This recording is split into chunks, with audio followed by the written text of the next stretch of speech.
Greetings, programs, and welcome to the second anniversary of the Awesome Friday podcast. Woohoo! My name is Matthew, and joining me this week is my usual co-host Simon and our other amazing team member Rachel. Hello to everyone. How are you today? Hello. Hello. Happy anniversary to the reboot. Yeah. It's the first successful relaunch. Like, we tried so many times. We tried this. This is probably the fifth or sixth iteration. When did we first start our very first episode where I got really drunk in episodes and sang for a little bit as well? It was a very different. It was a very different time. This is before my kids, right? I believe that was 2013, sir. No, was it? I thought we started earlier than that. There's no way it was just 10 years ago. We've been doing this longer than that. I mean, I don't know, because every time we have a conversation, it just sounds like the podcast. Like, remember, that's the reason the show started. I don't know. And we used to go for hours and hours, didn't we? Yeah, I mean, the original iteration of the show was, I guess the polite way to say it would be loosely structured. What was the name of the original show? Was it always Awesome Friday? Always been Awesome Friday. That's impressive. And the reason you might think it's been longer because that's just what we used to call Friday when I had the day off and you just weren't working and we would just go hang out. That's why this became Awesome Friday to begin with. Yeah. We made so many poor choices on those Awesome Fridays, and it was great. So great.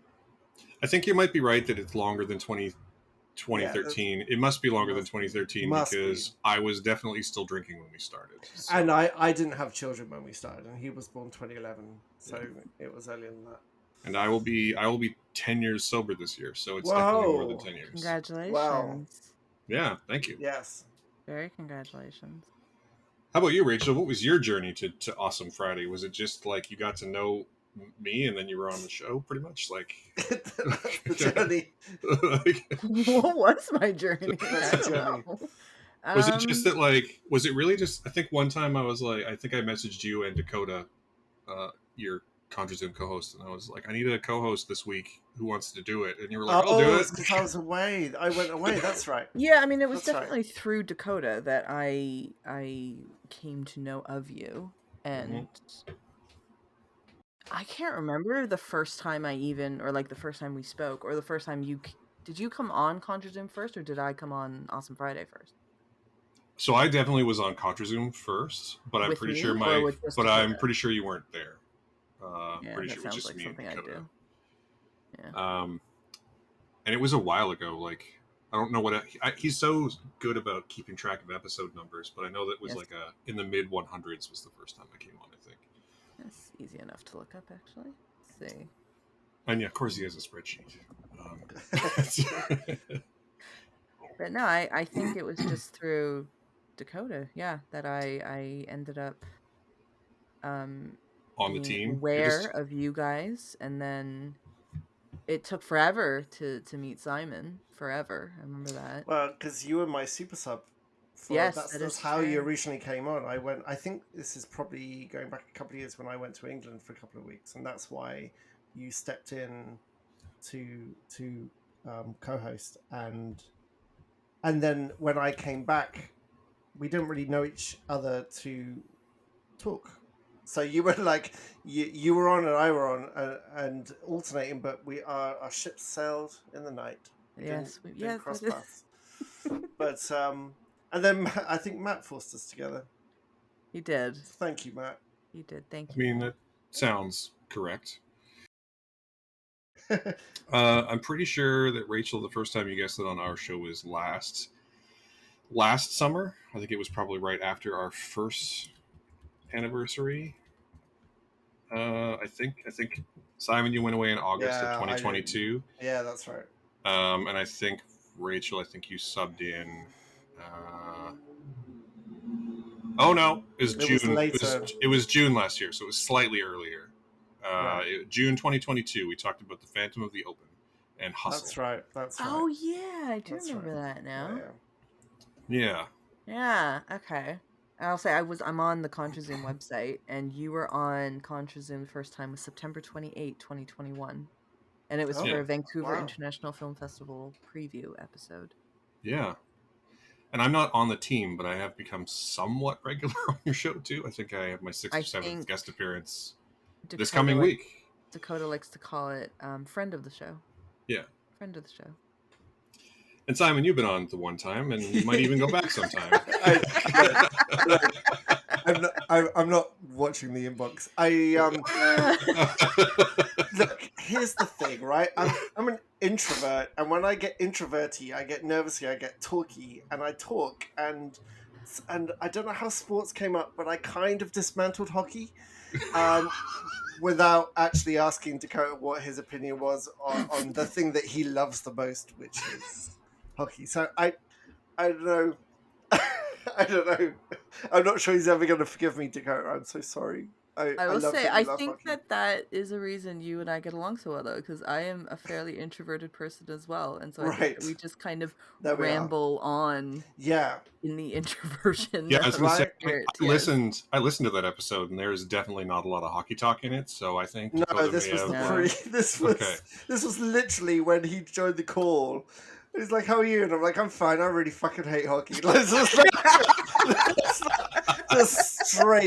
Just straight in there. And I can't remember how we got onto it so quickly, but I remember it being the first sentence. And I don't know what you're like, Rachel, but sometimes when you're talking, do you ever listen to yourself and go, "Shut up"? Yes. Stop, all the time. Do you know in The Office, the US version, and then Kelly's character, there's a scene she's just talking, and then eventually they kind of do like the shot to her, and she goes, "Sometimes I'm just talking, I don't really know like where it's going." Yeah. And I just keep going. And I'm like, yeah, that's exactly what I do. There are so many times I hear myself, and I'm like, just shut up now, and then find a way out of this. Yeah, ideally. Yeah. So hopefully again one day when he's forgiven me, maybe. I'm sure it'll come soon. I'm sure. Yeah. We do love Dakota. He's amazing. It's a great podcast. I really enjoy the Contra Zoom podcast. It's very different from ours. You said that's like we're a little more freeform, but I actually learned stuff from Contra Zoom. It's good. I learned stuff from us too, but I definitely learned more from Contra Zoom. Well, it's like there's the difference is when Simon and I go off tangent, and then Dakota 100% edits us down, and he absolutely. I don't listen to the episodes, but I've been told that he definitely edits us down. I do, and can confirm. Yes. He's very good. Like you can't always tell that they've been edited, but I know they've been edited. He's very, very good at editing. He is, he is, and he takes a lot of pride in it, and natural. as he should, because he's very good at it. But then come on here, and you guys, like, I just talk and ramble on, and nobody is there to cut us off. And do you know how editing works? There is no editing on that. And it's just, you know how editing works on the Awesome Friday podcast?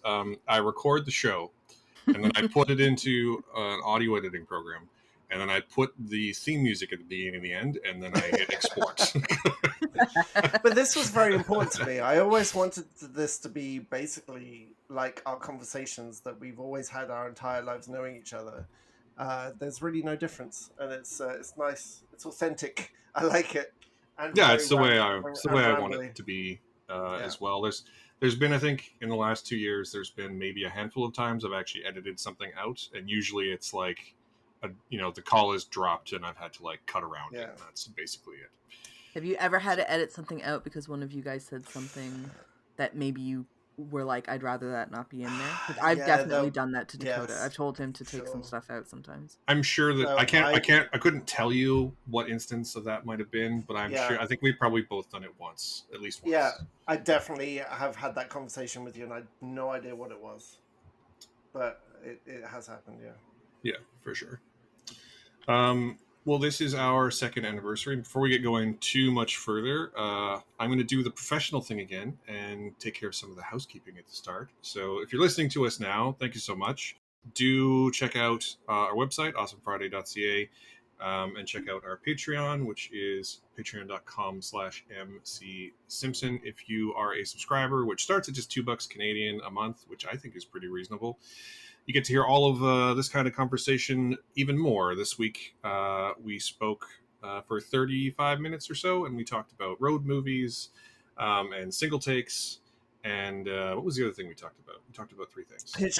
Hitchcock, Alfred Hitchcock. So that is the kind of thing you can look forward to if you like hearing the dulcet sounds of all of our voices. You can pay $2 a month and hear more. And right now, if you join, you get a free 7-day trial to check it out if you want to do that. So go and do that. And I'll come back to this at the end, but this episode sponsored by Zencastr. We'll come back to that at the end. What? Yeah, no, it's true. We have a sponsor, very technically, and I'm doing my diligence in calling them out because Zencastr is pretty good. We're using them right now. Anyway, moving on.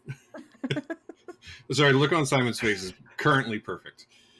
Hey, Matt, I'm thinking of starting a podcast, but I'm unsure which platform to use. Do you have any recommendations? What I want something is user-friendly and intuitive. You're supposed to say that at the end. Oh, sorry. Okay. Come on, I'm using all my acting skills now. Okay, we'll do that. We'll recreate that at the end. I used to stay up really late when I was young, like in high school and in elementary school, watching those late night commercials and like those infomercials all the time. Amazing. So I would personally request that you guys put that kind of energy, like the slap chop energy, the set it and forget it energy. That's what I'm looking for. I don't possess that kind of energy. It just does not exist. Dig deep. I used to show the Slapshot commercial to my language students until it turns out he got arrested for hitting a prostitute. I'm like, that's taking your job a little far. Did he hit them with a slapshot? No, with his hand. Okay. He used to slap the slapshot with.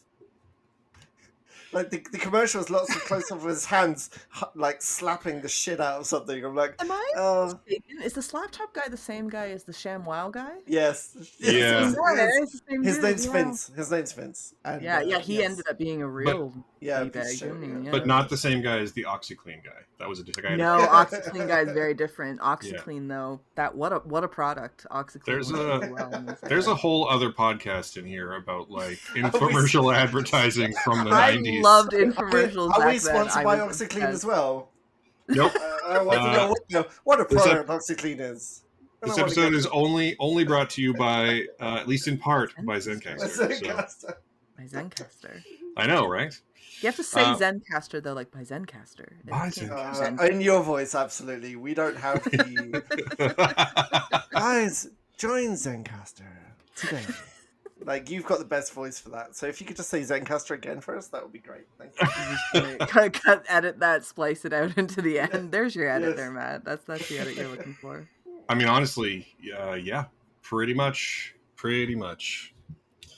Well, now that we have all that out of the way, should we start talking about the thing we're going to talk about for real? Yes. Amazing. So, in honor of this being, again, nearly to the day, actually, I think our first episode, this episode should be listening to it on the 16th of July, and our first episode of the relaunch was the 17th of July, 2021. What was the first episode? Do you remember? It was a Marvel double take. It was the Loki, Black Widow movie and the first season of Loki. Gosh, what a start! Yeah, wow. Yeah, I think, as I recall, we thought one of those things was fine and one of them was really good. I really like Loki. I will leave it Loki. That was a good show. I will leave it to everyone to go look up which one is which. Suspense. I know, right? So our this week, in the spirit of that, nearly exactly 2 years, we are going to talk about our favorite movies in these 2 years. So that means we're going to choose our top 3 films from July 2021 to now. And then at Simon's insistence, we're going to go 3, 2, 1. And then number 1 has to be the movie that, like, if you choose it, all of their movies from that time period cease to exist. It is the one that remains. It's your desert island movie. It's like Jonathan Majors at the end of Loki. He's the one who's still there. I don't know if we should bring him up, really. I mean, no, probably not. I mean, that's a dicey thing. I mean, it's just, it's fucking so disappointing. But anyway, I thought, it was a good segue at the time, and then I just regret it. But anyway, so the last film, our number one film, is going to be it's the one that, like, if you were going to erase every other film from July 2021 to July 2023, this would be the one. I just want to add, that was a very unnecessary bit to add on to there. I appreciate it. I love it. Thoroughly unnecessary, though. Completely, but also it makes you really, really think. Because if you just said, what's your favorite movie, I would have chosen a different movie than the movie I've chosen. Because I think it makes you, for me, it made me think about what's the kind of movie that preserves the medium, like that represents parts of the medium that I love. Not just, do I like Jakey running around in an ambulance for 2 hours? Because the answer is yes. but what film like captures the art of the medium in the last 2 years? So it made me think about it in a very different way.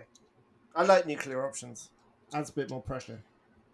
I mean, that's fair. Honestly, I don't think it would have affected my number one choice at all. It affected mine. I'll say that it did affect mine.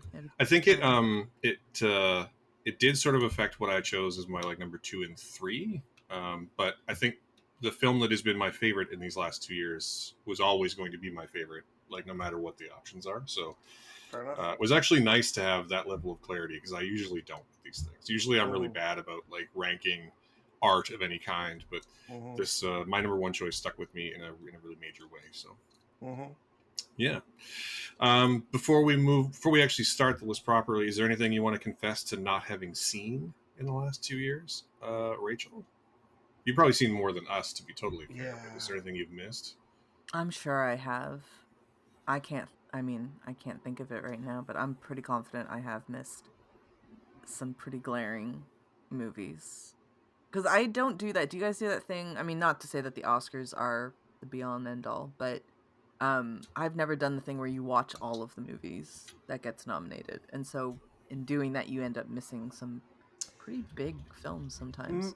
Matt, you're really good at trying to cover everything before we hit Oscars time. I gave up the illusion of keeping up with any kind of media along many years ago. Like I fully accept that I just missed tons of stuff, and it's weird because I used to be the person who wanted to watch everything as quickly as possible, and it's just impossible. I don't have the time or the consciousness to watch stuff like that. So when it comes to Oscars, I'm now pretty happy if I've seen more than one like Best Picture, just so I can have an opinion. But Matt, you're pretty good. You actually make an effort to see as much as you can, right?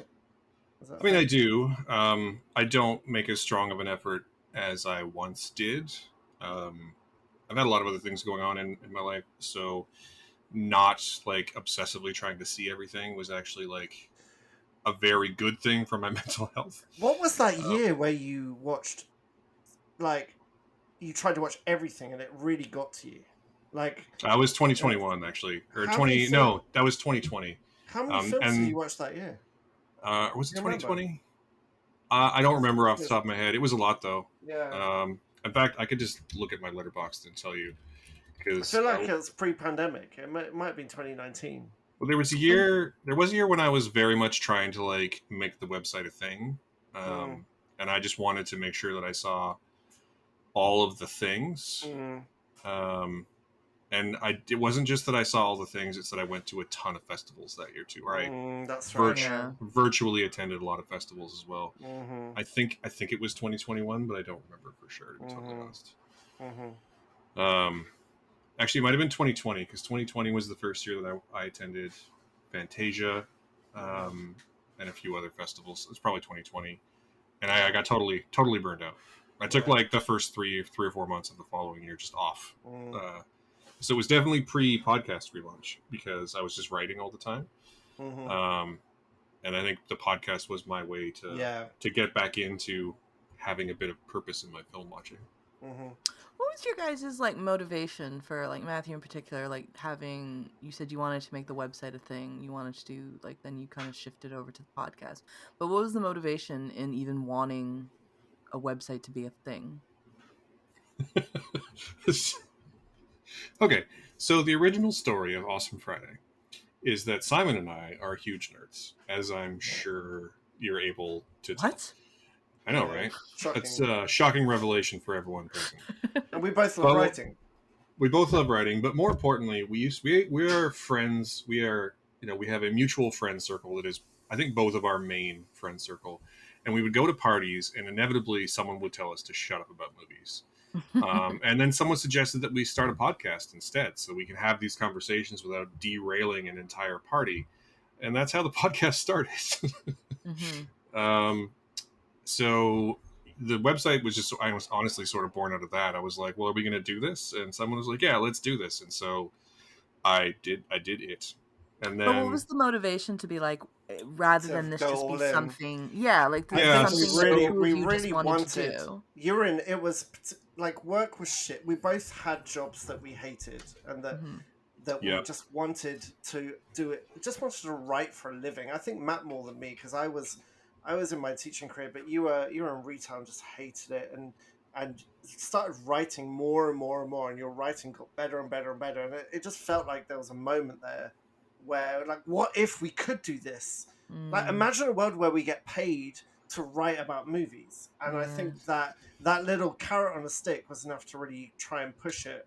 And I think it was just trying to make a living from writing. I don't know. And honestly, like, trying to make a living was what would have been not nice, advisable. But honestly, I'm gonna say that it's not advisable. And honestly, like, at the end of the day, I would say it wasn't even the making a living would have been nice, but it was honestly, you're right. It was just an escape. It was another thing to do. That it was like, at the time, there was a pretty bad couple of years there where it was sort of like the best thing I had going, other than, obviously being married to my wife was great, but like, work was shit. I wanted to be producing something that I liked and was proud of, and the website gave me that. I like that. And interestingly, ever since, like, when I gave up once I gave up to, like, I should do everything and try and get noticed and paid. Once I gave up that's when I started getting other writing gigs. So just goes to show, like, not everything, like, stepping back from it gave me a little bit of clarity and also illuminated perhaps some other paths. And I'll tell you what, there's nothing more draining and demotivating than trying to do something you used to love creatively, trying to make money from it, like trying to find an audience and trying to make it part of an industry. So you're writing because you feel you have to rather than because you want to. I found, like, I wrote a lot, and then I got to the point, and not just with Awesome Friday, I did some short story writing as well. A few got published, but then I started writing for the pictures that were coming in instead of what I wanted to write. I felt like I had to write a certain thing, and it just stopped. My whole creative output is not based on forcing it in a certain direction. And that was probably the time I wrote 10,000 words about yoga rollers for Amazon reviews as well. So I think that was a pretty good time. At one point I tried freelance contract writing, and that pretty much ended that in one go. Yeah. So I haven't written much since then, but I only write what I want to write. So I write a lot of fiction, and if I see a movie that really compels me to write a review, most recently the Transformers movie compelled me to write a review, and it's nice. And whenever I write now, I'm not thinking about the money, because there is no money in it, because we're late as storytellers. We're about 2,000 years too late. Like, it's just this culture. We've seen it with the SAG-AFTRA strikes, we've seen it with the streamers, we've seen it with the billionaires squeezing the artists. This is not a culture that values creative output in a way that culture used to, and it's heartbreaking. And I know I follow games writers, I follow like story writers, and everyone is just on the edge all the time of trying to not fall under this, like, steamroller of needing to make money. Like, the capitalism is the opposite of creativity, and I just had to stop. I just had to stop trying to write for something, and also I didn't have time. And once I had kids, like, there's no such thing as time to sit and write anymore. And it turns out, my really good writing is available to me from 11 p.m. till 2 a.m. That's when all my good stuff comes, and whenever and now I use that time to sleep, and when I try to write outside of that time, it's really difficult. So I have a different relationship with it now. It's very interesting, both of you. Thank you for that. You're welcome. It's our pleasure. How did we get to that? What were we talking about? I don't know. Ranting about creativity. Sorry, I derailed you guys, but we go back to the three. We do go number 3.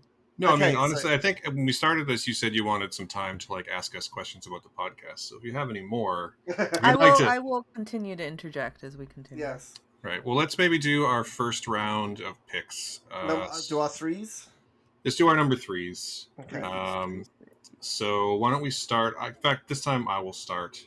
Yes. So I thought my number 1 was very easy to pick. My number 2 and 3, not so much. I went back and forth between a couple of different options, but I'm actually going to go with a film from last year, which I don't think should be shocking because I think last year was one of the best years for film in a long time. But I'm going to go with the Master's magnum opus, which is Steven Spielberg's The Fabelmans from 2022. Oh. Wow. Yeah. I enjoy the look you just shot me, Rachel, where you were like, "Oh, really?" when you said the Master's magnum opus, I went, "Oh God, he's gonna do Fabelmans." And yeah, honestly, I get it. I know it's not everyone's favorite movie. I know even my wife was like, "It's fine." There's nothing wrong with it. It's fine. It's a fine movie. Yeah. I think it stems a lot from the fact that I think he is the greatest living director, and I think it's the most personal film he's made in a very long time, and I very much appreciate that. And, it also could have very easily been a film about, look how great I am, but it turned out to be a film that the thesis of which is, why am I like this? What happened to me to make me like the way that I am? And I just honestly really appreciate any artist at any level even attempting to answer that question. I don't know how I would do it. I don't think I could at this point, but I appreciate that a man with such a long and storied career is still interested in that level of self-exploration, because he could very easily not be. He could just keep hammering out movies about whatever he wants. He could do a million Jurassic Parks and they'd all be great. But he chose to tell this story about what made him the person that he is, and I think that's actually really powerful, and I found it a really moving movie. And I think, and just on a technical level, I think he's, for a guy who's basically been the best at pointing a camera at things for my entire life, I think he's on another level in this movie. I really enjoy this new phase we're in with Spielberg and Scorsese in particular, the two of them. Two directors that I think our generation and older than us grew up with. We grew, especially Spielberg. I mean, he basically made our childhood movies, but I'm really liking kind of seeing them in this stage because I find both of them very, very retrospective and trying to kind of figure it out through their films and through what they're doing. So even though The Irishman is not a thing I wasn't a huge fan of, it was fine as well. I have nothing against The Irishman. But when I think of it as a part of Scorsese's filmography in terms of him being that older gentleman now, looking back on his life, those types of things take a different meaning. So I actually really like the new phase that we're in for them. It's kind of bittersweet because then that just means we know that the end is nigh. A little bit. I mean, and yeah, Scorsese is, you're right, he's on the same sort of wavelength. He, for every Irishman, which examines, memory and intent, he's also got movies like Silence, which are very interesting examinations of, what is very nakedly, I think, his own faith. And I think that, Spielberg is still doing a bit of that, one for them, one for me type thing. For every The Post, there's also a Ready Player One. But Spielberg on his worst day is better than most on a good day. So I just, again, he's the greatest that has ever done it, and I very much appreciate the tone and intent. And honestly, the only thing I don't really like about The Fabelmans is how much Michelle Williams was trying to make it about her toward the end at the awards time.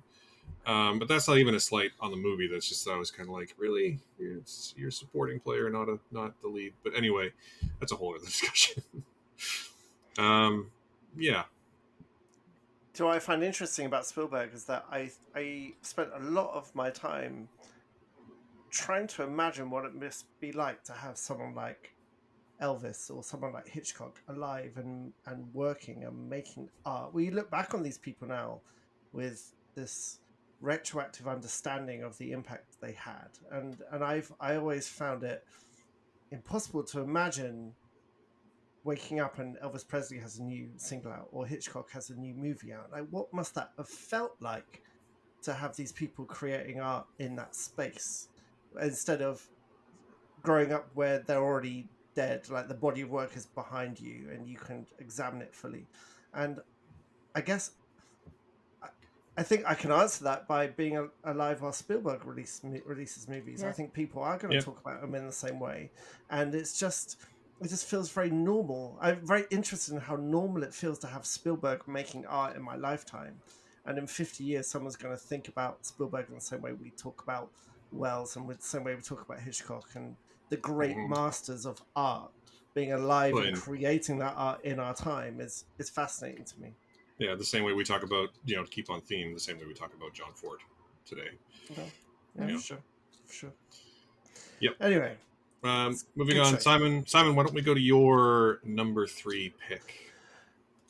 So before I get to any of my films, I just want to reiterate a point I seem to be saying over and over and over in our podcast, and something I've noticed about myself in the last couple of years is that I'm really reacting to not just films, but the creativity and how a story is told. And if there's a piece of filmmaking or creativity in shots or editing or decisions that I wouldn't have thought of, if I see it as a new thing, then that really stands out to me. And so all of my choices really reflect my need at the moment isn't really originality. It's in narrative. It's the way it's told as well. So my third pick actually is a movie I missed when it first came out, and the movie it came out, the year it came out, I chose a different movie as my movie of that year. And I think if I'd seen this film, it probably would have been my number one of that year. And that's The Green Knight, which I saw fairly recently, in the last couple of months. And I just left my jaw on the floor. I love mythic storytelling. I love the design of it. But the one thing that really stuck out for me is there's a part where Dev Patel's character is tied up and left for dead by a tree, or they're going to kill him basically, and the intent is to show how he gets out of this. If he gives up, what happens if he gives up versus what happens if he fights? And the camera, I can't remember the director. Matt will tell me. David, someone. Lowery? David Lowery. David Lowery. So he does this amazing 360-degree slow pan with the camera, which shows a skeletal Dev Patel, as it turns out, as a vision the actual Dev Patel is having if he doesn't resist, if he gives up. And it all it does is just do a single turn to the skeleton, then back to him again, and it gives, and we see him then motivated to try and get out of that predicament. And I just thought the whole film was that level of incredible visual storytelling for what is fundamentally a very old story. It's a very old-fashioned story. It's not a story that's especially original. Like the Green Man story is a fundamental part of European storytelling history. We've seen it piecemeal in lots of different things, but just the way, like the depth of the design and the time given to tell the story effectively through the visuals, and then the repeated as well in the ending with the ending gambit as well, just blew me away. Like I was really inspired by that film. I mean, so when I first saw that movie, I was incredibly confused about how I liked it, whether or not I liked it. I honestly came out of it because it was one of my most, I think it was one of my most anticipated of that year, because I was just really looking forward to that idea of that type of like you said, the mythic quality of that type of movie. And then I watched it and I thought, I don't know, like, what do I think about this? And then I watched it again a week later and I was like, I still don't know what I feel about it. And I thought, I don't know if I like it. I was like, I think I don't like this movie. But now we fast forward like years later, it's been what, two, I guess 2 years, more or less. It still is, I think that is a movie that will continue to age very, very, very well. I think that the more I think about it and the more time that passes in between me watching it, and I do think about it every now and then, which I always think is a good sign for any movie. Yeah, for sure. It's better. It's much better than I initially thought, and I think that the kind of my perplexity over it is in a sense kind of telling of how good of a movie that was. That it doesn't just leave you sitting feeling like a black or white feeling. It's a lot of gray within that movie, and I really love it. And I think Barry Keoghan's in it, and I always thought he's really, really good in that. He is really that's good a great in that. choice. Yeah. I mean, it was actually one of my most anticipated films of that year as well, because of, it's an A24 movie and they have a very good reputation. I also love David Lowery's work. I think, interestingly, I really liked A Ghost Story and I really liked Pete's Dragon, which are just 2 movies that couldn't be more different in intent, but they both have a certain je ne sais quoi that he brings to it, the way he tells stories. But if nothing else, like the last 20 minutes of that movie are probably the best visual storytelling, certainly of that year. I'm struggling to think of anything that's been as good as those 20 minutes in the last 2 years. I'm sure there's something that's up there. I can't think of it off the top of my head, but those last 20 minutes where he finally gets there and then he has this 20-minute vision of what happens if I just leave. In the same way of that 360 shows him what if I don't struggle. Yeah. That 20 minutes just blew me away. Like, I know some people who didn't really like it because it felt kind of episodic, because it is. Yeah. It's not just one story, right? It's not just one fable. It's several strung together. And so it does feel a bit like separate episodes in the same, a bit like an anthology.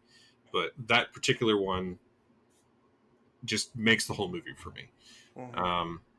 I really like when a director and storyteller is able to just, we talk a lot about in the discourse about show versus tell, and that is just a pitch perfect example of how to do that.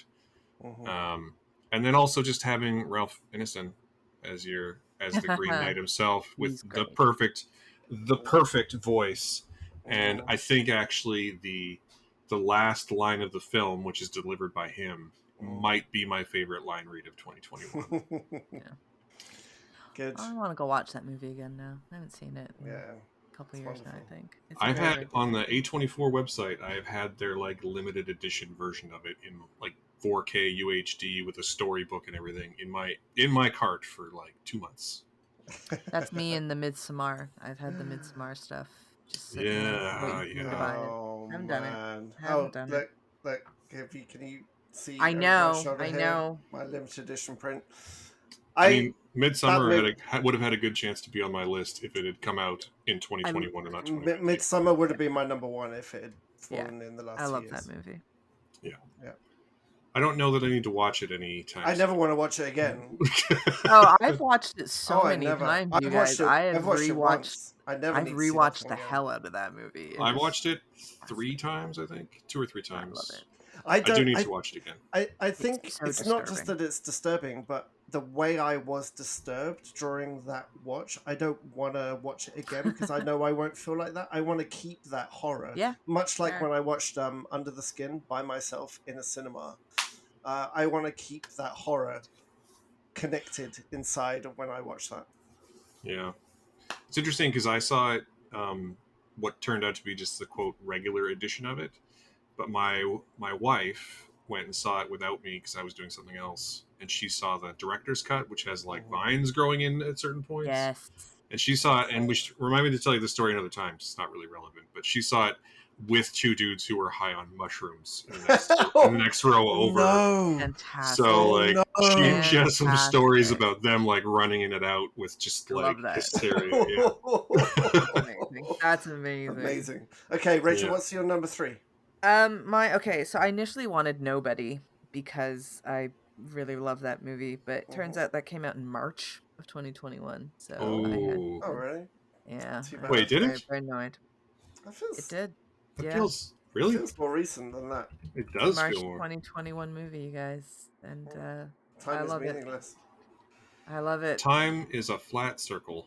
So I've gone with a movie that's not really a movie, and the recent Emmy nominations that just came out confirm that it's not really a movie, but I consider it a movie because it was released like a movie. So it is Intergalactic, which is Kid Cudi's movie that he put out on Netflix. I was trying to think of what you were saying, Simon, about like a movie that the way that like a story is told, and not necessarily unique, but just something definitive, or like just something very strong. And I think if you guys haven't seen this one, it is more than, I think it was almost billed as like a visual accompaniment to his new album, to Kid Cudi's new album.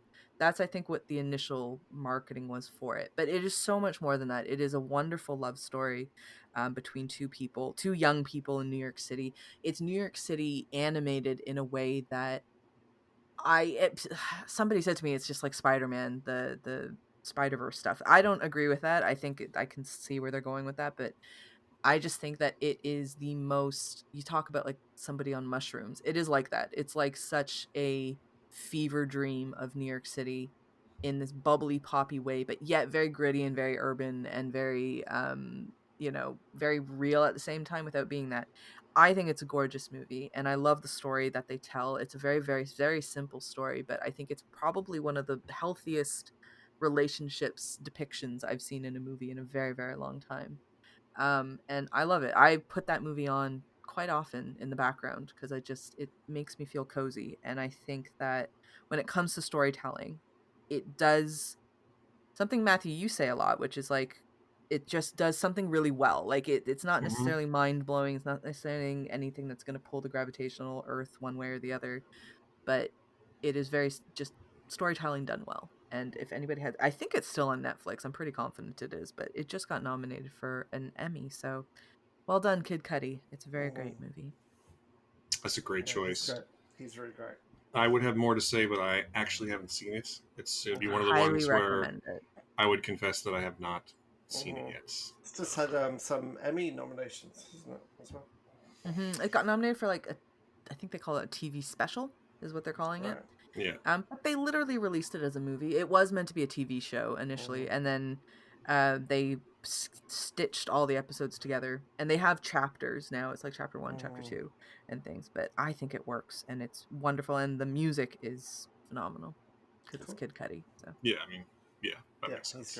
He's great. Okay, Matt, what's your number 2? Well, that depends. Rachel, do you have another question you'd like to interject with at this juncture? Now that you've taken a huge drink of water and can't talk. Well, let me think. You go first, and then I'll think of another thing to ask you guys in between. All right, so my number. Oh no, hold on. I did have a question. Be quiet, Matt. Yeah. I had a question. Good. Have at her. What for you guys? I know that you do the review episode, so I don't know if there's necessarily. Actually, no, there should be. For you guys, what is your favorite episode that you guys have done? But in terms of like the conversation that you guys have had with each other, obviously, what's the most memorable ones? Like the most memorable arguments that you guys have had, or the most memorable time just like praising a movie, something like that. There is only one time where we've had an argument that has actually threatened our friendship. Okay. Do you remember what it was? Oh, you go ahead and tell her. We were I don't think it was actually on air. It was our prep for one podcast. And I think you were having a really bad time. I was having a bad time. We're in a loving relationship, so we're very open and honest with each other. And and Ben Affleck got announced as Batman, and honestly, it's the closest we've come to actually just burning it all down, because you were so that was a long time ago. You were pro and I was anti, and I can't think of anything else that's taken us to that edge, like anywhere close to that edge. Turns out he was great, so what do I know? So what's interesting about that is that this was actually in the period that was like 2013, like a decade ago, and I don't remember, we weren't really podcasting at that point, but we were writing. And if you go and search on awesomefriday.ca, there are two editorials called So Ben Affleck is Batman. And the only difference between them is the one I wrote has an exclamation point because I was excited by it. And there's two of them there. And I mean, to more properly answer the question, I think none of the episodes really honestly stand out to me as like super memorable individually. But God, yeah, when Ben Affleck was Batman. There was that one episode recently. What was the film that I refused to give a star to because I hated it so much? Was it Old? It might have been. What I was going to say is, for me, I can't remember any one specifically where I'm like, yeah, that's the one. But what I will say is the ones where we're either completely aligned or completely diametrically opposed are the ones that I enjoy the most. The ones where, and this is very specific, and it happens all the time, when one of us goes like, oh, I'm worried I'm not going to have anything to say. And those always end up being the longest ones. Like, always, because we just end up talking about whatever we're talking about forever. So I just pulled up your guys' two op-eds about that, and I haven't read them, obviously, because we're doing this, but the pictures you guys chose. I think I've actually, so when I redesigned the site, I made it so that like there's a featured image, which is bigger, and I've actually updated it on mine, but not on his too. So so the one that Matt chose is like real director. It's very Ben Affleck, very Hollywood. He looks very handsome, very brooding. It's great. It's lovely. And then he looks like such a twat in that picture. It's unbelievable. Yeah, don't worry, everyone. I will link these in the show notes. Oh man, I don't think I was as good a writer in 2013 as I am today, but I think I made some coaching points. I'm gonna That's so funny. That is hilarious. Man. I'm so glad I asked that. I want to remind myself. Let's see if our search function works on the site. It does. I just searched it. Does, yeah. It pops up. I feel like at some point, because I can't remember which one. I can't remember which one you gave no stars to, but I should go and like tag all the reviews so that we can like search it up, because I feel like that's probably a good one. Wow. Simon, you ended yours off with, I'd even take Clooney back.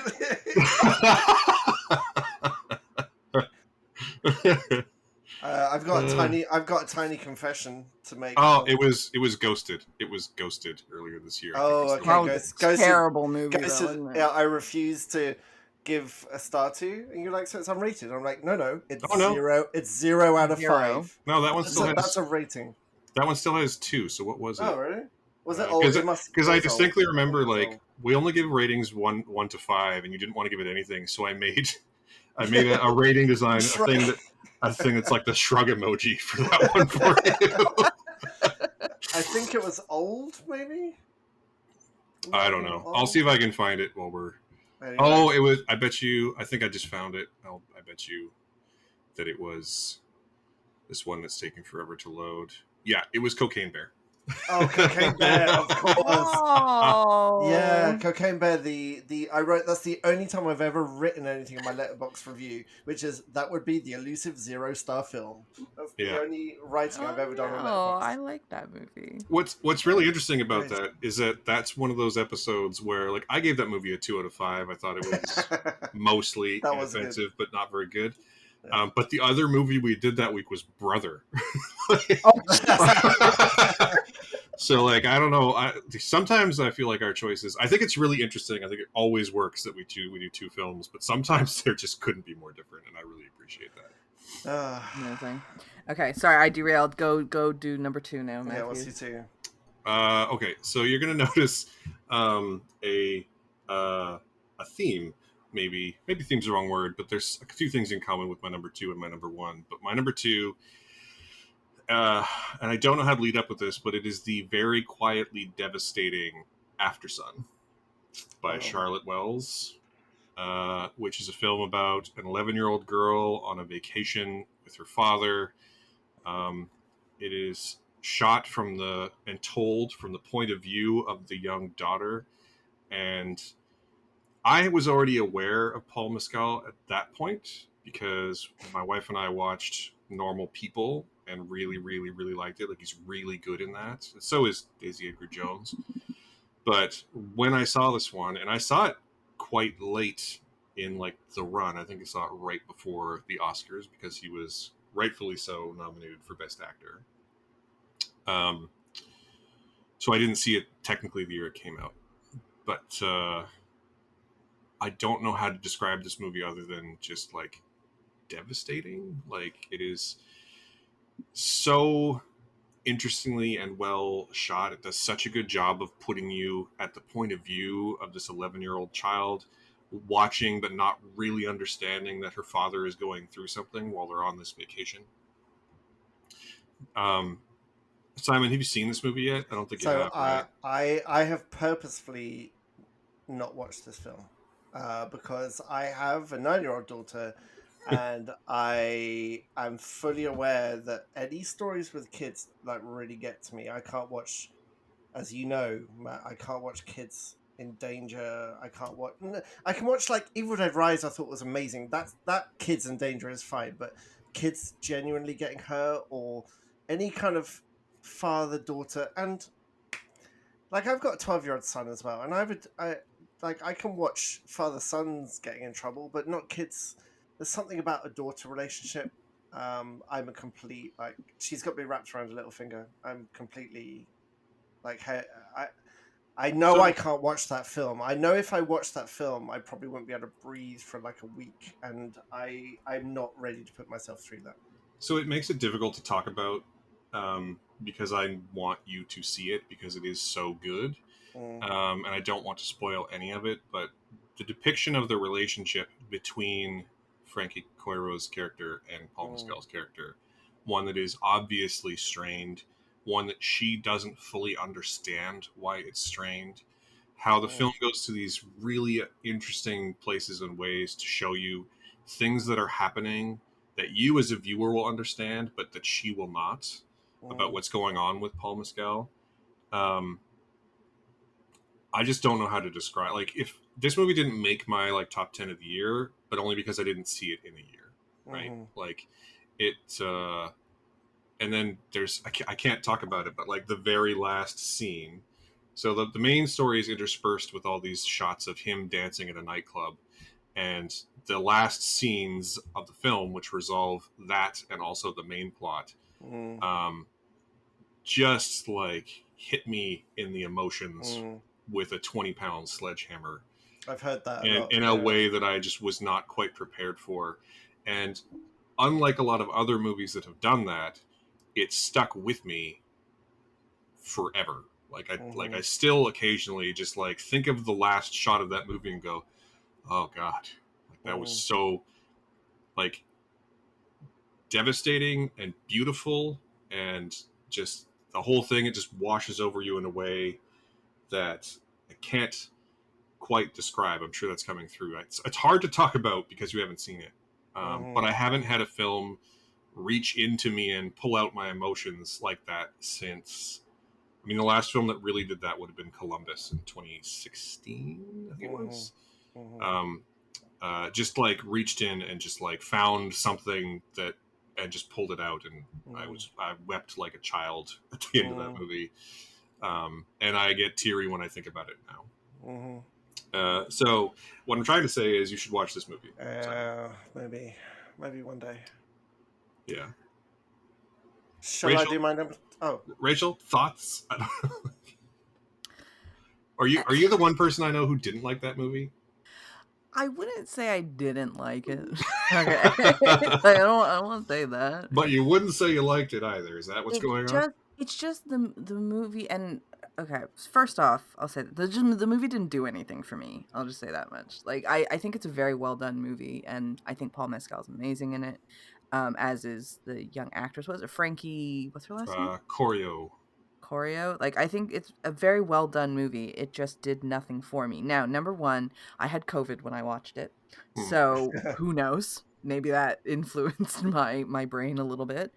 But number two, somebody said to me, they were like, well, maybe they go, maybe it's like a privileged spot to be in, that movie does nothing for you, because it just means that you're like, you didn't have this kind of strained relationship with your dad when you were growing up. And I was like, yeah, I didn't. So maybe that's why. I don't know. It's one of those movies that when I watched it, I had a lot of anticipation for it because people were so glowing about it. And then I watched it and I went, yeah, it's fine. Like, I get it. I understand all the beats that they're hitting and why it can be affecting. It just did nothing. It just did nothing for me. And I don't really know. I've thought about watching it again, but I'll be honest, it's just like, I'm like, what's the point? I don't see why I would want to watch it again. But people talk about it in very glowing terms, as you just did. And so I don't really like to, because I have nothing against the movie either. There's nothing for me to shit on in this movie. It's not like I don't like it. It's just one of those movies that just didn't connect with me.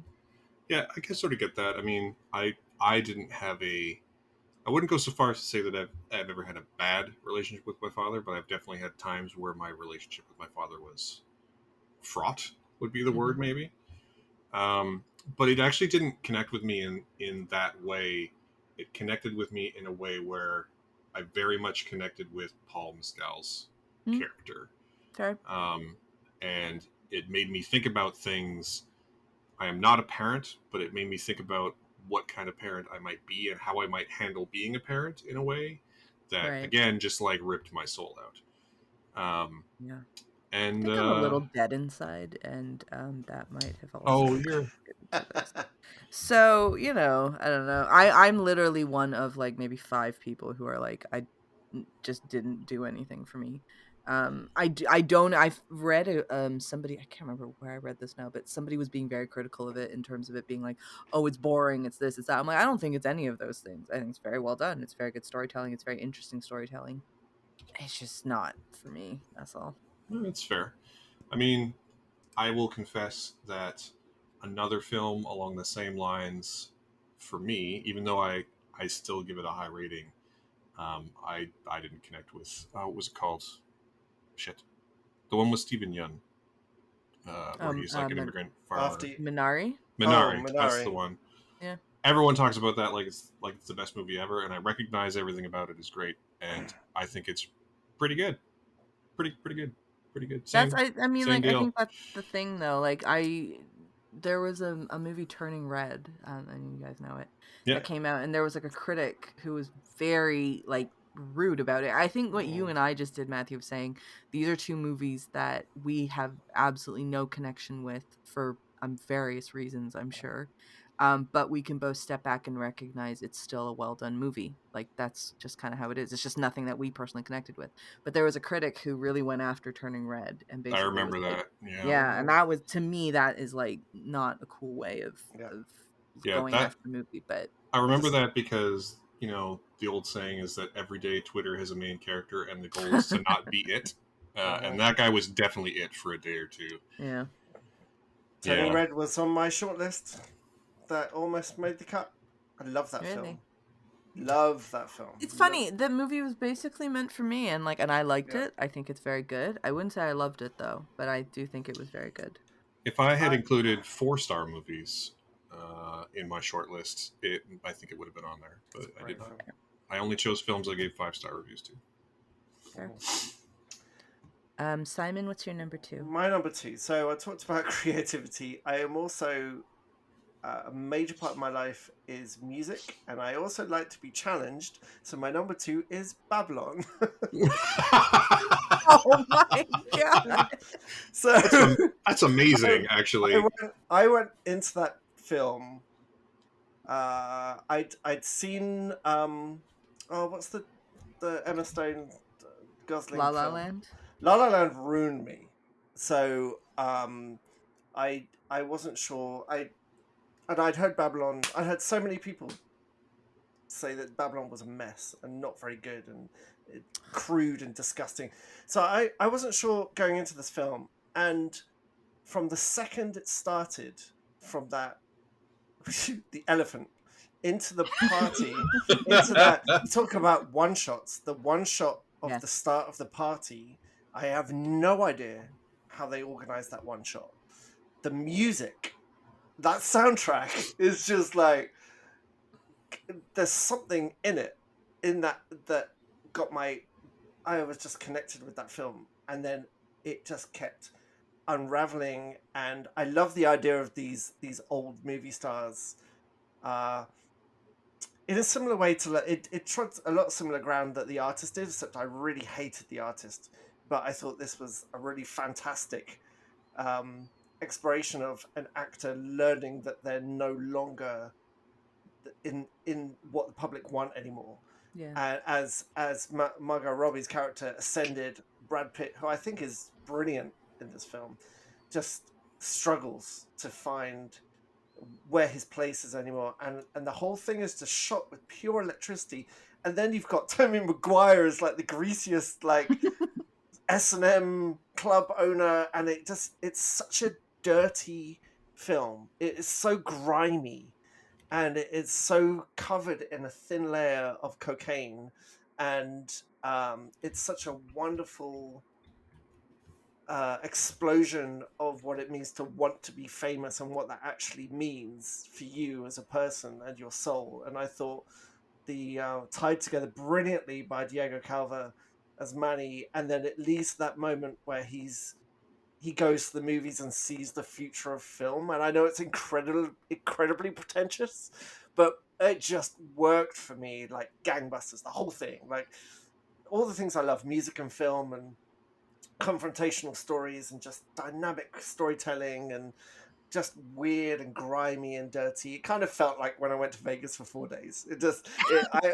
I've got a bit of a narcissistic streak like buried, and it felt the same way. And I came out of that film and took a breath, because I felt like I'd been holding my breath for a couple of hours, and just blew me away. And I watched it again recently, and it's just like electric.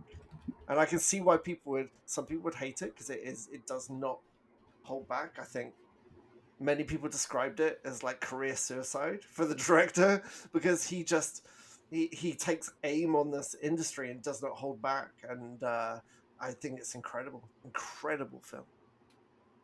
I'm with you. I'm one of the people. I really liked Babylon. I've tried to deny it, but I really love it. The first time I watched it, actually, he was no big deal. He was in attendance. Damien Chazelle was in attendance. No big deal, you guys. And he did a Q&A afterwards, and I really like Damien Chazelle. I think he's such an interesting filmmaker. Like, he's young, and I'm curious to see what he does. But I really enjoyed Babylon, and then I got a link for it, and I thought, I'm not gonna watch another, like, why am I gonna watch a 3-hour movie again? And then I would just put it on because I really like the music. I really enjoy the music in that. And eventually I would just get sucked in, and I would just sit there and watch it again, because it's so good. And I've seen it more times than I thought I would watch it, actually. I really enjoy that movie, though. I'll say Tobey Maguire is where it kind of falls off for me. That's the point totally. That I'm like, I'm absolutely not feeling this one. But I loved Brad Pitt's character, and I like the arc of that, and the idea of no longer being relevant, and what happens when these stars kind of come tumbling down. Oh, maybe I should watch it again, like with Elvis in mind. I'm so sick of color being leached from modern films, and Babylon was just so colorful, vibrant, almost like a Technicolor, like old fashioned. And I really responded to that too. Yeah, I mean, I don't think I've actually rewatched it, but I can tell you that I've listened to the score a roughly uncountable number of times. So good. Especially the first couple of tracks on the score, which are from the party scene that you were talking about. I think whatever awards it didn't win last year, it was robbed. Like, I know it won some and it lost some, but the ones that it lost, it was robbed. I think that that composer is on track Justin Hurwitz. Yeah, Justin Hurwitz is on his way to being my favorite working composer, which is a pretty high bar to get over for me, because I'm such a big fan of Michael Giacchino. But between that score and First Man, say nothing of La La Land or Whiplash, but between Babylon and First Man, I think he's composed two of the greatest scores of the last 10 years. I also love like the little relationship the two of them have, the little partnership they have. Like they're friends from high school and they work together, and like I like that story, and I like how they figured out a way to kind of balance the two of them together. Like both of their skills come through, and they really complement one another. So for sure. I also think it was interesting because, if memory serves, I think we watched it in, I don't know if it's, I would say close proximity, but within some proximity of watching Blonde, and it made the horrificness of that one even more apparent, because it tried to explore some similar things and just it was very lurid. And Babylon managed to do, I would say, more, lurid's the wrong word, but like more gross stuff, to examine things more closely, but without being leery and without being exploitative of the people involved, if that makes sense. And I don't think I liked it quite as much as you did, Simon, but like that's a solid 4-star movie for me. Good movie. And I'm sure that when I do eventually watch it again, and honestly at this point I'm just waiting to find like a 4K special edition of it. And when whenever I watch that, it'll be the time, I'm sure. It's one of those ones where I'm 90% sure that when I watch it again, it'll go up to being 5 stars, because it is that kind of movie. You know, a second viewing reveals all. You know. So yeah. Okay, good. So Rachel, what's your second? My second is All Quiet on the Western Front. Ooh, nice choice. Love this movie. I love it so much, and it's a story it's been told before. It's a great book, and it's been told really well before, I will say that too. Like the older versions of it are absolutely fantastic. They're really great pieces of filmmaking, and I think that this is a good updated modern telling of an old story. Like it's told through a bit of a modern day lens without being modern day. I like good war movies as well. I'm big on war movies. But this one is just different for me. Simon, you talked about like Midsommar. You don't want to watch it again because you like that initial experience you had, and I have the same thing with All Quiet. It's like I never want to watch this movie again simply because the initial experience I had watching it was so visceral and strong. I will never top that ever again, and I don't want to. So I haven't gone back to watch it, but it's just a phenomenal feat of filmmaking, in my opinion. I think it's incredible. It's a war movie in a way that I haven't seen a war movie done before. For a story that has been told a few times now, I think. Yeah, and from just a filmmaking point of view, like I talked a few moments ago about how that scene from The Green Knight is sort of unrivaled as a singular piece of visual storytelling. But the opening to All Quiet would be maybe number 2 for that.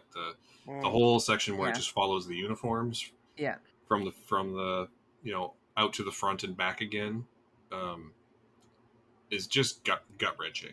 Just knowing the machine. It's such a good way to preface the machine that they're about to step into. I will never forget, like, after the title comes up, like in that opening sequence, and then something happens and the title comes up.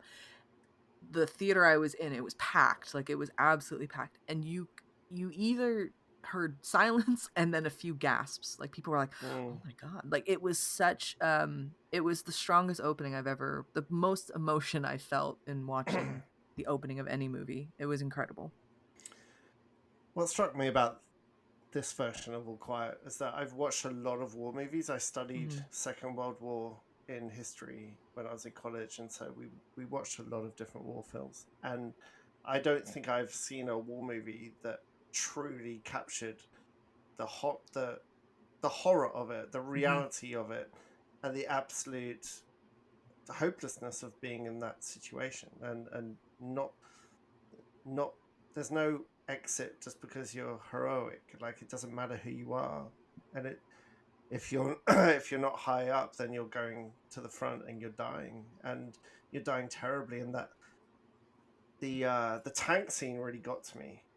Actually, because the fact that they are kids, and again, it comes back to having like I've got a 12-year-old son. Like this, he's not far off being of the age where he would be in that situation, and it's shot without any sensationalism, and it's shot without any kind of James Bond like come back and fight at the last minute, and when he's hiding out in the house as well. It's just incredibly visceral and upsetting, and incredible as a feat of filmmaking to truly capture what I've always felt was the horror of that.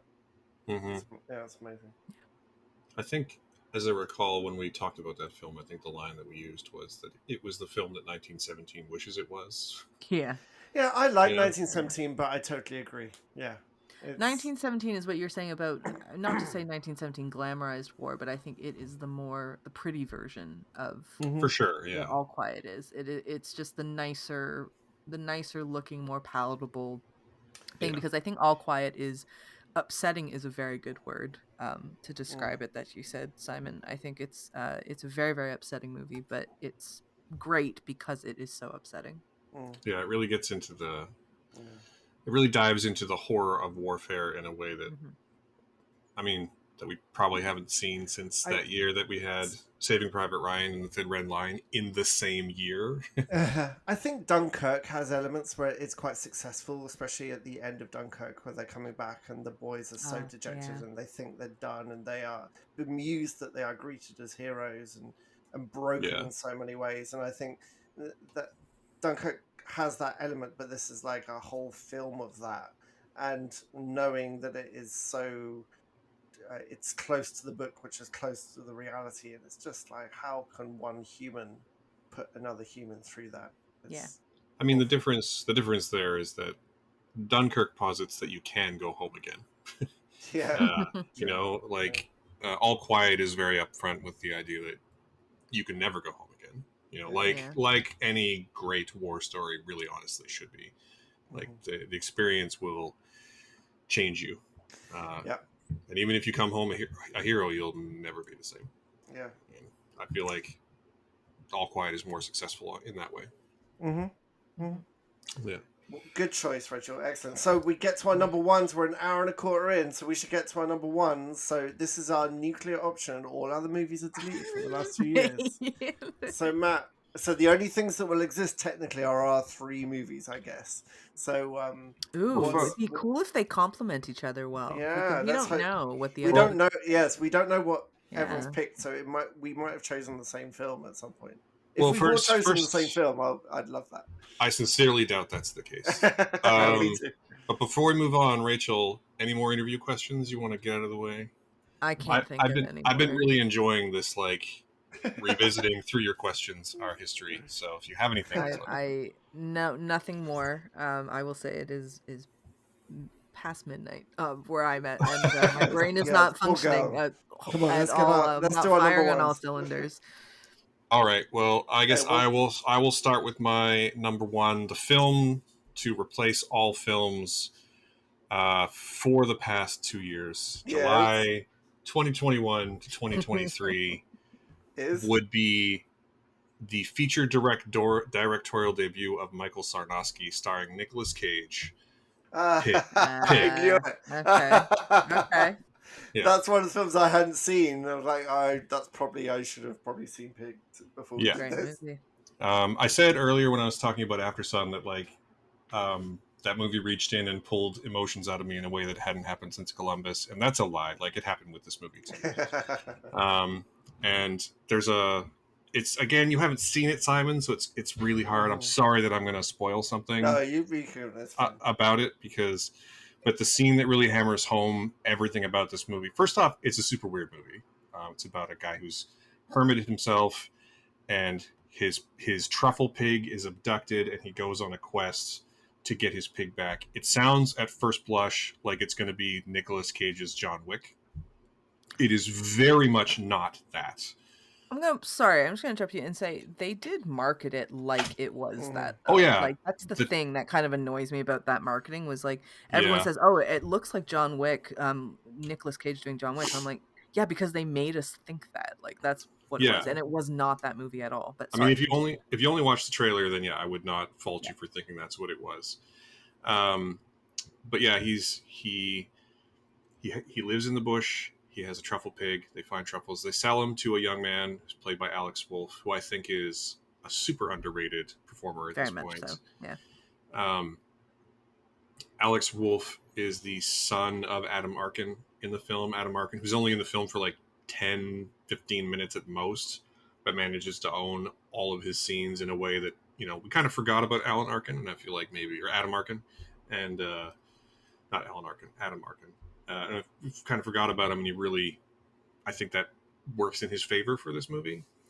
But it turns out to just be this, like, again, it's super weird. Like, he goes on this quest. He goes to, like, Seattle's underground chef fight club to get information about where his pig might be. He never bathes in the whole movie. So, like, by the 2/3 mark, he's got, like, dried blood on his face. And he's just relentless in this quest to get his pig back. And eventually he finds out that Adam Arkin is the one behind it, Alex Wolff's father, because they are competing. Alex Wolff and his father are like competing suppliers of like bougie foodstuffs for restaurants. And there's two scenes in particular. The one that's more memorable probably is the one where they go to this haute cuisine restaurant, and Nicolas Cage just systematically destroys the chef emotionally and philosophically over the kind of food that he's making. It's a great scene. Really reminds you how Nicolas Cage really is one of the greatest actors of our time. Like, for better or for worse, dude makes a lot of choices, a lot of capital C choices, but when he chooses to act, he is one of the best there is.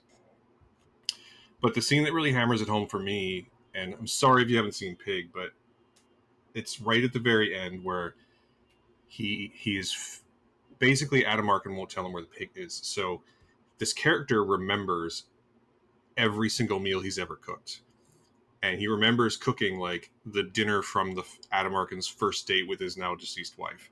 And he makes that meal again, and it brings out the emotion at Adam Arkin. He confesses that the pig is dead. And when they go outside, Alex Wolff is like, well, what are we going to do now? Like, how are we going to find truffles? And Nicolas Cage, Rob, is like, well, the trees will tell you where truffles. I don't need the pig to find truffles. Like, the trees will tell me where the truffles are. Like, don't worry about that. And when Alex Wolff's character is like, well, then why did we do all this for the pig? And Nicolas Cage just says, well, because I love her. And it just, like, reduces me to tears every time I see it. It's making me misty thinking about it right now. And I don't know, man. Like, that film just, again, like, reaches inside me and pulls out. It's so, like, purely about love. And I love every second of it. It's just the right level of weird, and it's just the right level of sincere, and it's perfectly emotional, and I love every frame of it. It's also just beautifully shot and beautifully performed, but I love every frame of that movie. And if we only get to have one movie from July 2021 to July 2023, that is the one. At least until I see Barbie next week. I will say I love that movie too. I think Pig is an extraordinary movie, and I think Nicolas Cage, like you said, he makes a lot of choices, but his career would be very different if he had stuck to very specific types of movies. So this one was at Raising Arizona.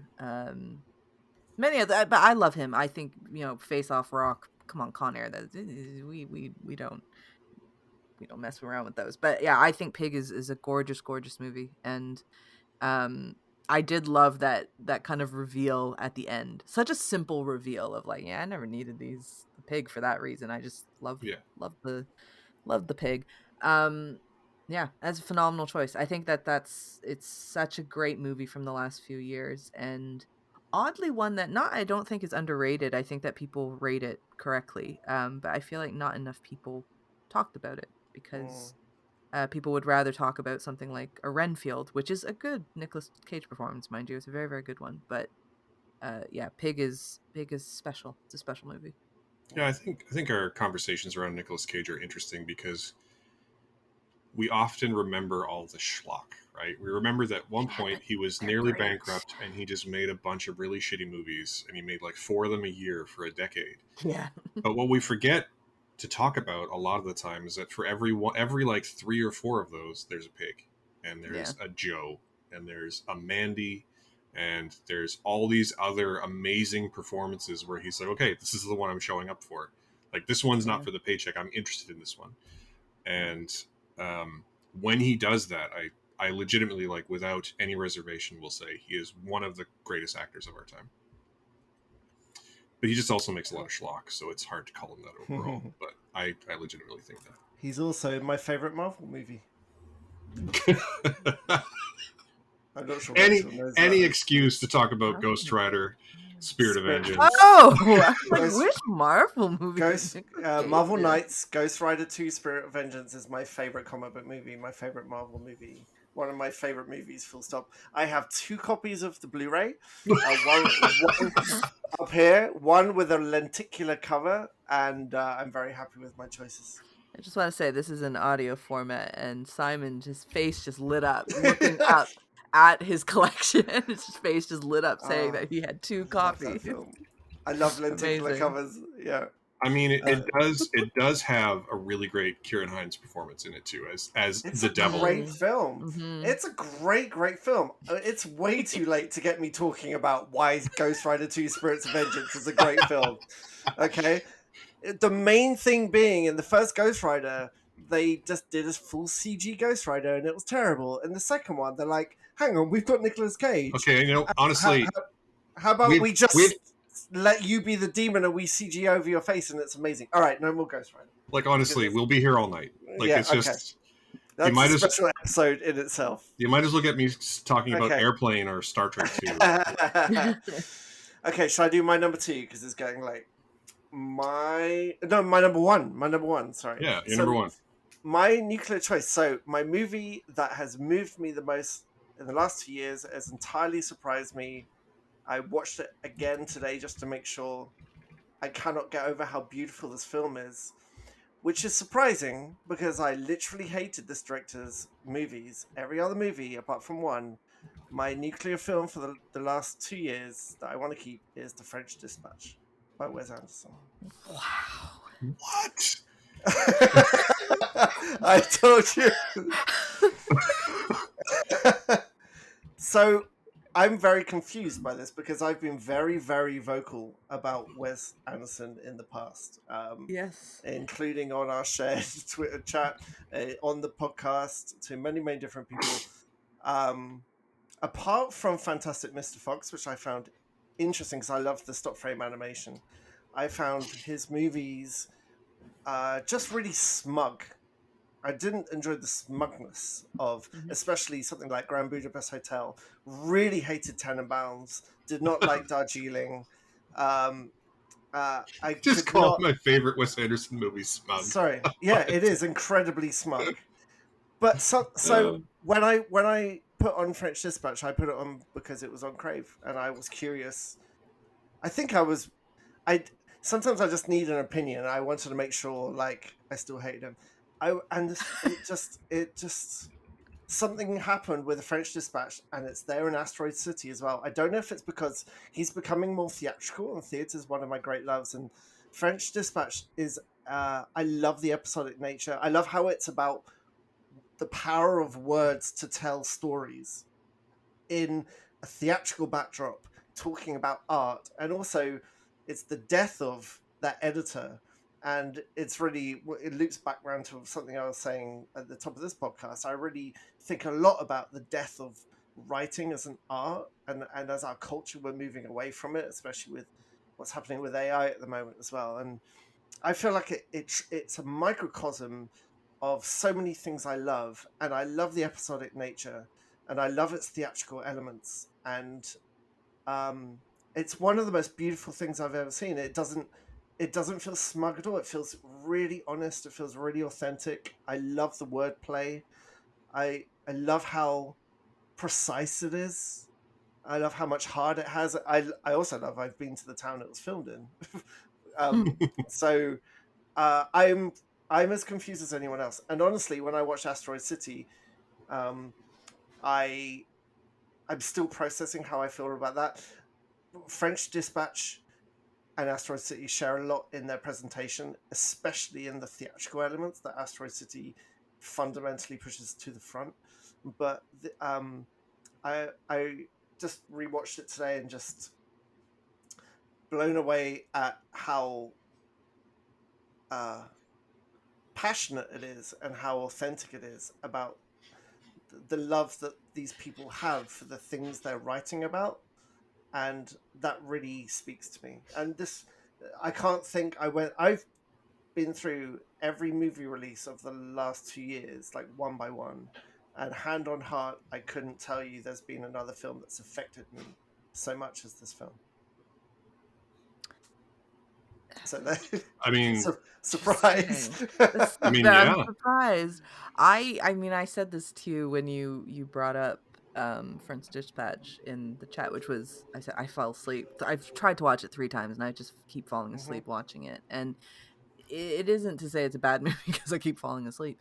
It's just it doesn't hold my attention. But I'm not a Wes Anderson fan, but I do find it interesting that his last 2 movies, his own fans, like his core fan base, seem to be kind of moving off of him, right? And it kind of makes me interested to say, well, does that mean that the rest of us who didn't care for his stuff before, is this now our time to be Wes Anderson fans? Absolutely I'll give it another try. Because I do. It's interesting to me that like French Dispatch and Asteroid City both are seeming to get the same response from his fan base, and that, in a weird way, is promising to me that maybe now I like it. I don't know.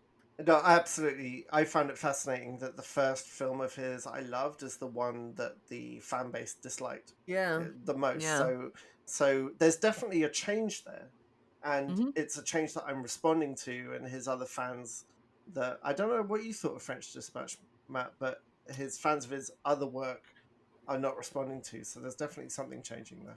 So my opinion of the French Dispatch is that it's totally fine. I don't have anything against it. I find Wes Anderson movies to be a little bit hit or miss, but even the misses, I'm like, yeah, I get why people like this. Like French Dispatch, solid 3 stars. Royal Tenenbaums, solid 3 stars. And then the ones that I love, like Grand Budapest, I just end up loving them entirely. The French Dispatch is just not one of those for me. Like I get why you like it, and honestly, everything you said is stuff that I agree with and reasons why I should love it. And I couldn't tell you why I don't exactly. It just does not connect with me. I didn't fall asleep during it. I just didn't connect with it like at all. I mean, I connected with it enough to say that it's a good movie. You should probably see it for yourself. But I don't have strong feelings about it, which is weird because I really feel like everything you said is stuff that I agree with and I would normally feel about film. And I feel like as Wes Anderson has progressed, he's gotten more Wes Anderson-y. And I haven't seen Asteroid City, but I feel like around the time of Grand Budapest was when that sort of reached its perfect balance. And I feel like French Dispatch was maybe a little over the line, like a little on the wrong side of too much quirk. And I think maybe that's why it didn't work for me. But I mean, I'm glad it works for you. So I love it. Thumbs up. I'm actually legitimately jealous because it is a film that I wish that I loved. Like it seems like it should be for me, and for whatever reason, it's just not. In a million years, I would not have picked French Dispatch to be your thing that you were like. That's what you were about to say. I was like, "Where's he going with this?" So, what's your number one then? Mine is a movie called 9 Days. I don't know if you guys have seen it. Yes, we loved that movie. It is you talk about movies that have had like a lasting impact since you watched it, and this is one of those movies for me. It's by director Edson Oda, who he was inspired by his uncle who committed suicide when he was when Edson was young.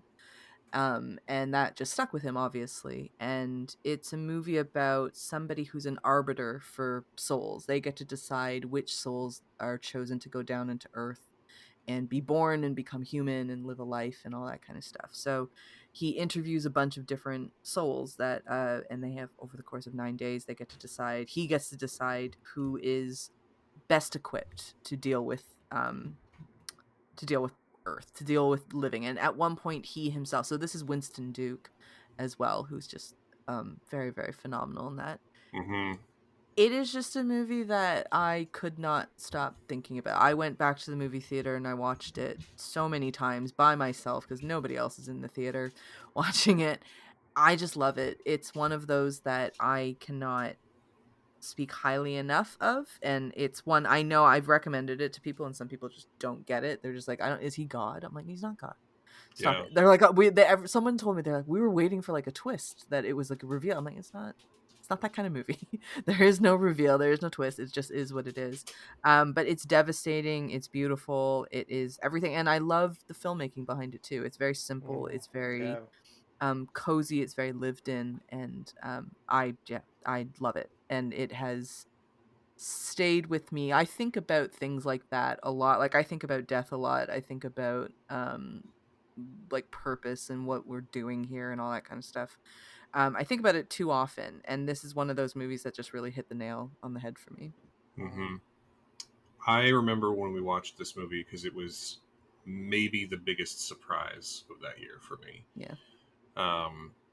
Came out of nowhere. I knew that Winston Duke was good.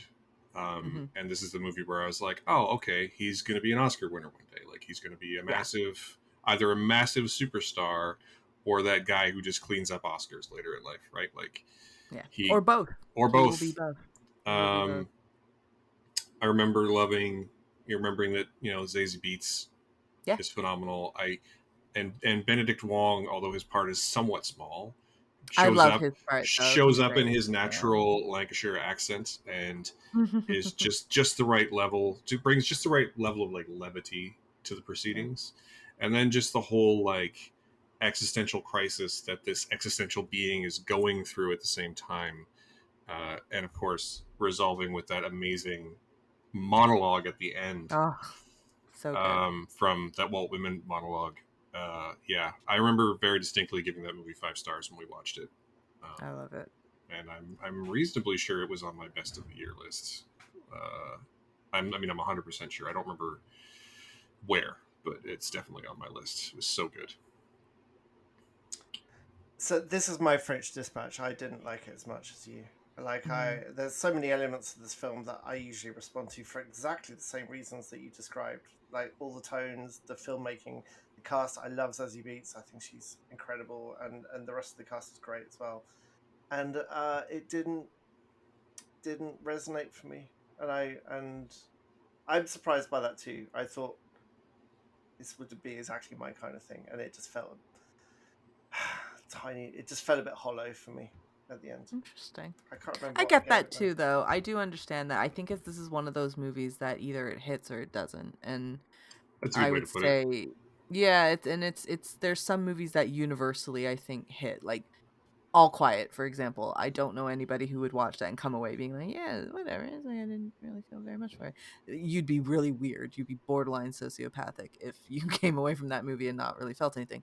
But a movie like this, I would say, even After Sun, I put French Dispatch, even though I haven't really watched the whole thing yet. But it's like there are certain movies that they either hit or they don't. And I get that. I get it. But yeah, this movie really worked for me. I feel like it's slept on too. I feel like it's definitely. It's such a small movie, and I think one day when Winston Duke is atop of Hollywood, people are going to go back into his filmography, and this is going to be one that they pick out and be like, oh shit, he did this movie. And it had such a long gap between, because I think it premiered originally at like Sundance the year before, so that's like a solid 14 or 16 month gap between the buzz. I do believe it was one of those that was like a pandemic thing, like something everything kind of got stalled because of that. I mean, lots of movies fall into that bracket.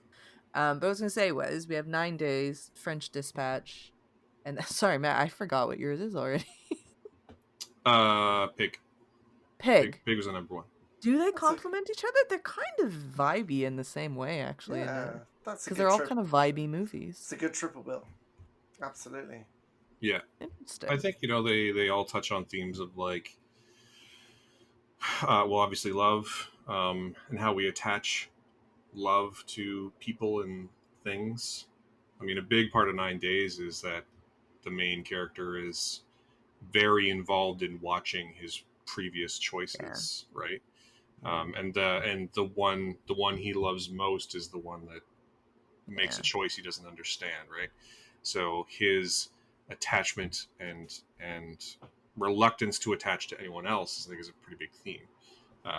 As opposed to Pig, where it's all about like, I have attached my love to this thing. And willingly so. So I think they do sort of vibe. I don't know how I would relate that to the French Dispatch, because I'm honestly having trouble remembering a lot of it. But but I'm willing to bet that they vibe in the same way. I feel like that they are vibey, just generally speaking. Sorry, I'm just distracted looking at the different prints in Simon's home. Oh, do you want a tour? There we go. They're very lovely. Got prints over there as well. Goodness. Wow.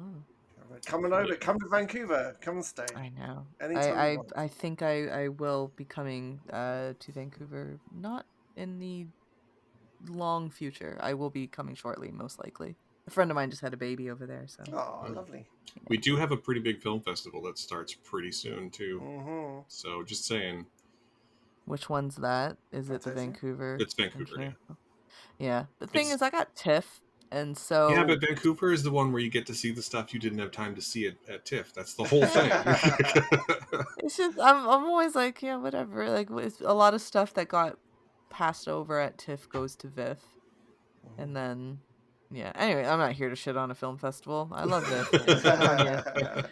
Good on you guys. But anyways, this was a very fun exercise. I said that to you guys earlier. I said that it ended up being a very fun. I like the idea of picking one movie that would destroy all the other movies and saying that we can't have. So I enjoyed that. Excellent. Yeah, I enjoyed that. But I have to say, mine was really easy. Like when you said this, when you guys told me about this idea, I said, "Oh, mine's 9 days." Like I knew it was going to be 9 days straight away. Yeah, mine was always going to be Pig. Always. Yeah, mine, as soon as I thought about it, was French Dispatch. Isn't that great when you just know? Yeah, but it was really fun. Thank you for joining us again. It was really wonderful to have you. And God knows what time it is over there, but you've done an amazing job staying cognizant this late. I'd be snoring the other side of the microphone now. That's I very true. will be doing that very shortly. So I'm looking forward to it. Good. Well, thank you so much for joining us, Rachel. Thank you to everyone. Thank you to everyone who is listening now, who's been listening for any length of time over these last 2 years. It's been really wonderful to. I mean, I'm not going to say that I obsessively check our podcast stats, but also it has been wonderful to slowly watch all the numbers go up or down as we go toward up in the rankings, I guess would be the way to say it. But we are constantly growing, and that is all thanks to everyone who's listening. So thank you to all of you. It has been a great 2 years, and here's hoping to a whole bunch more. Yay! Happy anniversary, boys. Thanks. Well done. Thank you. In the meantime, if you have, what is your nuclear option, listeners? I'm going to actually call out to the listeners this time. What is your nuclear option? If you had to choose a movie from July 2021 to July 2023 that erases all the other movies, let us know on the socials. You can reach us at the show at Awesome Fridays CA on Twitter and Facebook and Instagram. You can reach me at Matthew AF on Twitter and Instagram and Threads. Simon is at Temporary Pen on the Twitters. And are you still on Threads? Did you rejoin Threads? I know you turned it off and turned it on again. No? Awful. No. I mean, it's not the worst. And Rachel, you are at _Rachel KH on all the things? Just all the things, right?